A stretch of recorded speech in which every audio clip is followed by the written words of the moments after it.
Welcome back to the Carelli kitchen. So I hope you're enjoying these videos. I hope they're useful and informative.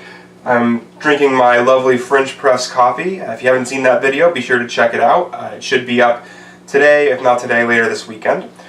I wanted to take a quick minute to show you what I consider my grimoires, if this were magic.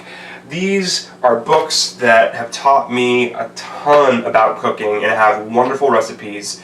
Some of them are new, some of them are very old, but all of them are worth adding to your collection if you're getting serious about cooking at home.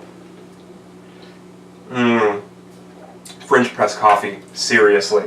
So, the first one I want to show you is kind of the book that started it all, and you probably have seen this book in various editions at your parents' house or your grandparents' house, maybe at your house. But if you don't have this cookbook, you should go get it right now.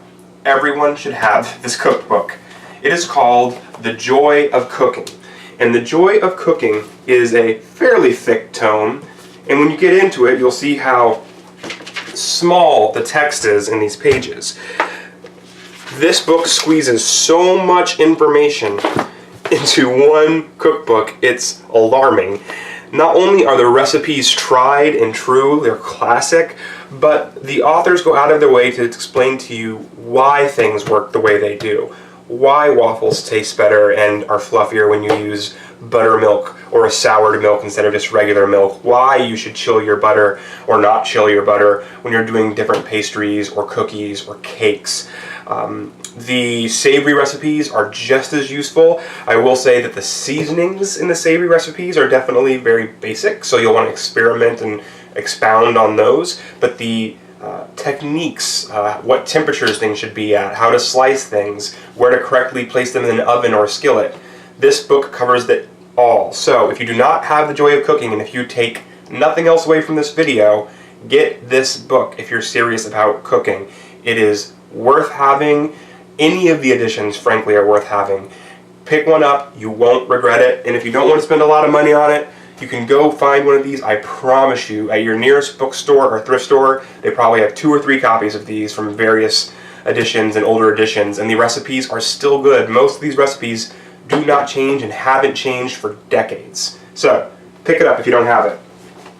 The next book is kind of what really set me off on the technology meets cooking course, and it is big. This is Modernist Cooking at Home from a group called the Cooking Lab, which is a mix of awesome chefs and awesome scientists. This book, first of all, is just gorgeous. The full-page photo spreads, it is designed to be eye candy. The recipes in this book are not easy. This is for those who want to kick it up a notch. You want to start messing around with some of the weird things you've seen on Top Chef. You want to know how to make spherical caviar-looking beads but out of raspberries. You want to learn how to make mango pasta. You want to learn how to make mac and cheese without making a roux first. This book is designed to show you the scientifically discovered best way to make something. There are a lot of tools that this book is going to want you to have in your kitchen, though. And it has an entire chapter dedicated just to going over the various tools that you'll need to have in your kitchen if you want to make a journey down the modernist road. I will warn you, those tools are not cheap, and also the ingredients that are sometimes used, things like sodium citrate or locust gum, are awesome. They have really neat properties and let you do cool stuff like making melted cheese that never burns. It's really cool, and it makes the best mac and cheese you've ever had, but they're not something you're going to pick up at your local grocer. So if you want to start down the modernist route, again, Modernist Cuisine at Home, there is a professional version of this book that's a multi-book series. Very expensive, hundreds and hundreds and hundreds and hundreds of dollars. Start with the Modernist at Home. See if this speaks to you, and also see if you're willing to start plunking down the change to get the tools you need for a successful modernist kitchen. But if you are up for the challenge, this book is awesome, and it'll make you feel like a real wizard at your house. The last 2 books I want to mention today, out of many others, we'll go over others in other videos. These are books that not everyone needs, but I just have really come to love them. The first one is Koreatown, a cookbook. This is actually, I just got this past Christmas, thanks Mama Scott, and it is a wonderful book if you like Korean food. I mean, anything you can think of, sundubu jjigae, dolsat, bulgogi. This has the recipes as well as good pictures and walkthroughs, and they tell you where to find ingredients and what you can use in lieu if you can't find them, and that is pivotal in Asian cooking. I am fortunate to live in a city with a bustling Chinatown.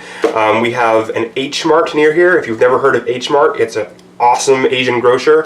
It reminds me of my time living in South Korea. This book lets you make Korean dishes that you probably spend a lot of money on when you go out to a Korean barbecue restaurant, and you can make them at home, and the ingredients are surprisingly cheap and the food is so good. So if you like Korean food, Koreatown is a must. Pick it up, and again, thanks Mama Scott. I've already been wearing this book out. Finally, I want to bring a book from a local chef, Michael Solomonov, who I actually had the privilege of meeting at Zahav the other night, and this is his book, Zahav. It is a book of Israeli dishes, and many of these are featured in his restaurant, Zahav. Good luck getting a reservation. If you can, do it. It's awesome. And I've used this for several things. Recently I did a salt-baked leg of lamb from this book. Came out great. I've also done a myriad of hummusai, mini hummus, from this book, and it is the single best hummus you will ever have in your life. I am not kidding you. If you are at all interested in Middle Eastern, but particularly Israeli food and Jewish food, this book is a must-have. And again, even if you just bought this book for the hummus recipes, it is worth it and pays for itself just for the hummus recipes. I mean, I am not kidding. This hummus, the first time I made hummus from this book, my husband and I ate so much of it, we made ourselves sick. I mean, we were eating it by the spoonful. We learned our lesson, and now we eat it in moderation. But these recipes are not necessarily easy, but they're approachable. You will have some of the same issues you might have with Koreatown, that on occasion there will be things that you have a hard time finding. When I was doing the salt-baked leg of lamb, I had a hard time finding urfa peppers, and I actually have a blog post about that difficulty and how that resolved. Pretty neat story, check it out. So long and short of it is, make sure that you don't try to pull these recipes off, last minute, because you're going to need some prep time to make sure you have everything you need. In addition, many recipes call for sitting overnight or cooking for hours at a time, so plan ahead. But with all those things being said, this is an excellent addition to your kitchen. Again, especially if you're interested in Israeli and Jewish food. It is so freaking tasty, and actually this weekend I will be doing Moroccan spiced carrots, which we had recently when we were at Zahav, and I am obsessed with. I just have to pick up some pine nuts first.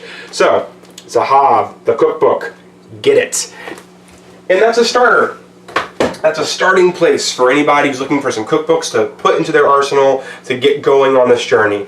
Again, the joy of cooking and Modernist at home particularly were pivotal for me. In addition to those, of course, YouTube is your friend. Make sure you look up recipes, and I tell people this all the time. Read the recipe all the way through before you ever plan on cooking it. Watch the recipe video all the way through before you ever plan on cooking it. You can get out, make sure you avoid lots of potential problems or pitfalls by doing that. And frankly, most of these books, like Koreatown and Zahav, they're basically narrative cookbooks. They have wonderful stories and metaphors and analogies, and they talk about the journey that those chefs took to find these recipes, and it adds so much more to your understanding of what the complete dish should feel like when it comes together. So, that's a place to get started with some books. Let me know if this was useful for you. If not, let me know that as well. If you have a cookbook that has been particularly important to your journey in food, please share below, and maybe I'll have it, and if not, maybe I can go pick it up, check it out, and we can try some new recipes together. So, let's get back to the kitchen.